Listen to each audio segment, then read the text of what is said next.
జగన్మోహన్ రెడ్డికి ఇంకాను కాస్త పిచ్చి తగ్గలేదండి. ఇంకా నేను గొడ్లోడు తీసేస్తాను, ఈరగ తీసేస్తాను, పొడిసేస్తాను, పీకేస్తాను. అసలు ఒక్కొక్కసారి జనాన్ని చూస్తే వాళ్ళు వేసే కేకలు కానీ ఆ చుట్టుపక్కల ఎవరైనా 10 మంది కార్యకర్తలు జై జగన్ అని చెప్పేసి నడితే కనుక మనోడు సోయి మర్చిపోతాడు. ఏం మాట్లాడతాడో ఎందుకు మాట్లాడతాడో కూడా అర్థం కాని పరిస్థితి. నిన్న రాప్తాడు నియోజకవర్గంలో ఎవరో ఒక కార్యకర్త చనిపోతే పరామర్శకి వెళ్ళాడు. పరామర్శకి వెళ్ళి పరామర్శించినట్టు ఉండదు. ఆ విధానం చాలా డిఫరెంట్గా ఉంటుంది. పరామర్శకి వెళ్తాడో లేదంటే రెచ్చగొట్టడానికి వెళ్తాడో కూడా అర్థం కాని విషయం. ఒకసారి నిన్న పోలీసులను ఉద్దేశించి ఏమని మాట్లాడాడు వినిపిస్తా చూడండి.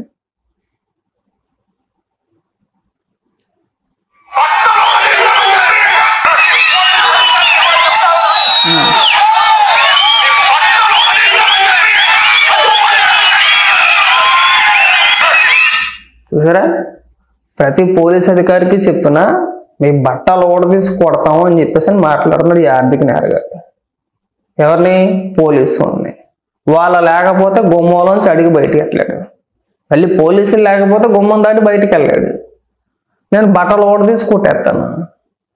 ఎందుకు ఈ పనికి మళ్ళీ డైలాగులో అడుగుతున్నా? ఎవరిని కొట్టేస్తావు నాకు అర్థం కావట్లా. ఎవడి బట్టలు ఓడి తీసేస్తావు అంటే పోలీసులు అంటే నీకు అంత లోకుగా కనబడతా నాకు అర్థం కావట్లా. మాట్లాడితే నీకు సెక్యూరిటీ తగ్గించేసారు, పోలీసులు లేరు, అసలు పోలీసు వ్యవస్థ ఏం చేస్తుంది, నేను బయటకు వెళ్తే నాకు సెక్యూరిటీ కల్పించరా అని చెప్పేసి అని గొక్కెట్టి ఏడ్చేసేది మనమేనా? మళ్ళీ అక్కడికి వెళ్ళిపో నువ్వు పోలీసులందరికీ వార్నింగ్ గొడ్లోడు తీసేస్తానా?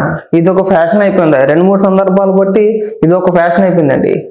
ఎక్కడికి వెళ్ళినా సరే వారానికో 10 రోజులకో 15 రోజులకో బెంగళూరు నుంచి ఇక్కడికి వస్తాడు. ఇక్కడ ఉండడు. అధికారం లేకపోతే ఆంధ్రప్రదేశ్లో ఉండడు, అందులో ఎలాంటి సందేహం లేదు. అధికారం లేకపోతే ఆంధ్రప్రదేశ్కి మనకి సంబంధం లేనట్టే ఉంటాడు. వారానికో 10 రోజులకో 15 రోజులకో ఎవరైనా చనిపోతే పరామర్శ పేరుతో అక్కడికి వెళ్ళి రెచ్చగొట్టే వ్యాఖ్యలు చేయడానికి మాత్రం పనిచేస్తాడు. ప్రజా సమస్యల మీద అసెంబ్లీకి వెళ్ళి పోరాటం చేయ, అసెంబ్లీకి వెళ్ళి మాట్లాడు అంటే అసెంబ్లీకి వెళ్ళరు, ఇక్కడ మాత్రం గాలి కబుర్లు. ఇక్కడ చెప్పే పనికి వాళ్ళ డైలాగ్ లేదు, అసెంబ్లీకి వెళ్ళి మాట్లాడొచ్చు కదా. మళ్ళీ భయం, అసెంబ్లీకి వెళ్ళాలంటే మళ్ళీ పోసేసుకుంటాడు. ఇక్కడ అసెంబ్లీకి వెళ్ళలేడు, అసెంబ్లీలో మాట్లాడలేడు. ఒకవేళ మైక్ ఇచ్చినా కానీ మాట్లాడు, ఎందుకంటే స్క్రిప్ట్ ఇప్పుడు ఏదైతే చదివేశాడో అది కూడా స్క్రిప్టే. స్క్రిప్ట్లోనే మాట్లాడు. మన పోరాటతత్వం ఏదైనా ఉంటే కనుక అసెంబ్లీలో చూపించేయాలి, అసెంబ్లీలో మాట్లాడేయాలి. ఇటు 10 రోజులకో 15 రోజులకో బెంగళూరు నుంచి వచ్చి పరామర్శ పెడితే ఇక్కడ రెచ్చగొట్టేసి వెళ్ళిపోతావా? ఇక్కడ కార్యకర్తల నాయకులు తనిఖీ అవ్వాలా నువ్వు చేసే లేఖ వ్యాఖ్యల వల్ల? పైగా పోసాని కృష్ణమురళికి సర్టిఫికెట్ ఇచ్చేస్తాడండి. పోసాని కృష్ణమురళి అంట ఇప్పుడు 2015లోనో 17లోనో మాట్లాడాడంట. అందుకు గాను ఇప్పుడు కేసులు పెట్టి వేరేస్తున్నారంట. నువ్వు తిట్టించేసుకుని నీకు అంత ఆనందంగా ఉంటే, పోసాని కృష్ణమురళి చేత నీకు ఎంత ఆనందంగా ఉంటే లకారాల చేత ఇంకొక రకంగానో నిన్ను నీ కుటుంబ సభ్యుల్ని మీ ఇంట్లో ఉన్న మహిళల్ని వాడి చేత తిట్టించేసుకుని నీకు అంత సంతోషంగా ఉంటే కనుక ఎవరిని తిట్టేస్తారో, ఎవరి కుటుంబంలో ఆడవాళ్ళు తిట్టేస్తే ఎవడు ఊరుకుంటాడో, వాడు మాట్లాడిన భాష ఏంటి, వాడి చేత అమనాబుద్ధులు తిట్టించావు కదా నువ్వు. ఒకసారి పోసాని కృష్ణమురళికి ఏమని సర్టిఫికేట్ ఇచ్చాడు చూడండి.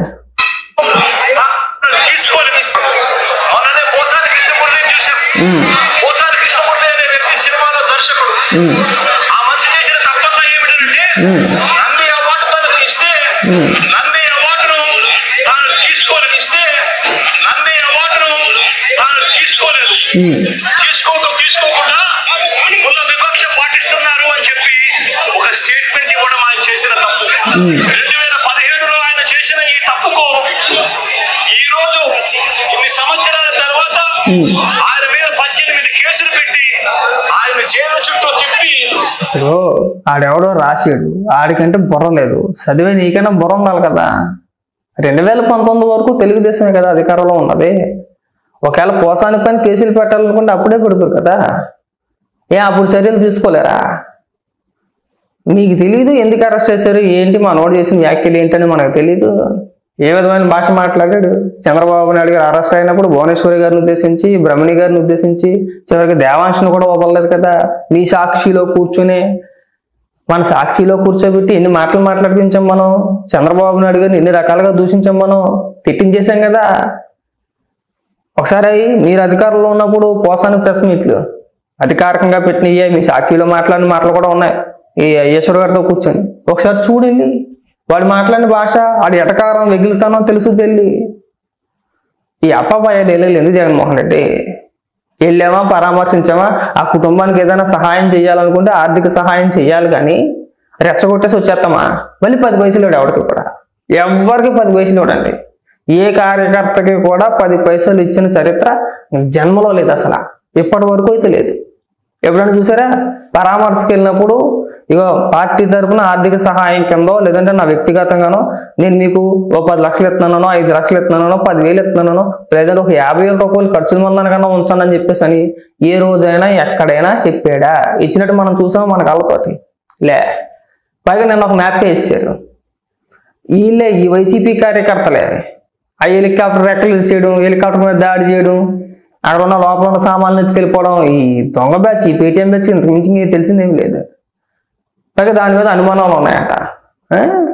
మీ కార్యకర్తలు ఇష్టానుసారంగా ప్రవర్తన దాని మీద అనుమానాలు ఉన్నాయి. జగన్మోహన్ రెడ్డి భద్రత లోపించింది, ఏదో చేయబోతున్నారు.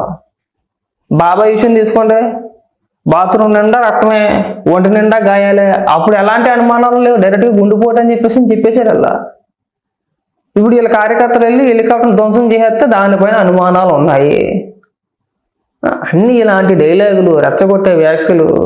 దయచేసి నా రిక్వెస్ట్ ఏంటంటే, ఇంకెప్పుడు కూడా పరామర్శ పేరుతో నువ్వు అక్కడికి వెళ్ళి నీ ఇష్టానుసారంగా మాట్లాడి కార్యకర్తల్ని, నాయకుల్ని రెచ్చగొట్టే మాకు.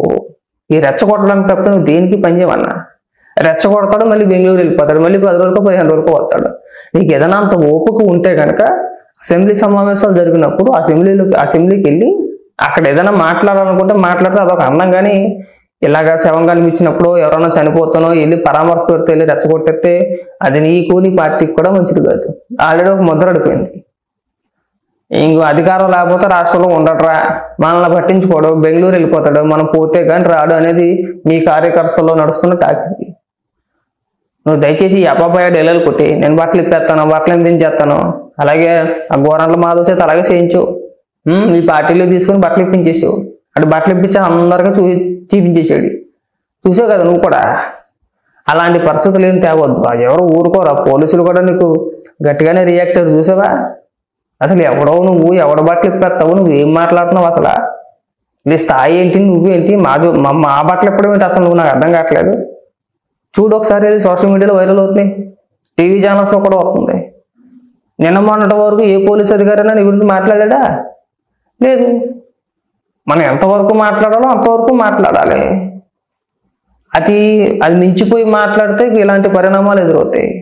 సో అది గుర్తుపెట్టుకొని ఇంకెప్పుడు కూడా ఇలాంటి అప్పాబాయ్ డైలాగులు కొట్టమాకు. మాకు ఇంకొక పనోడు ఉన్నాడు,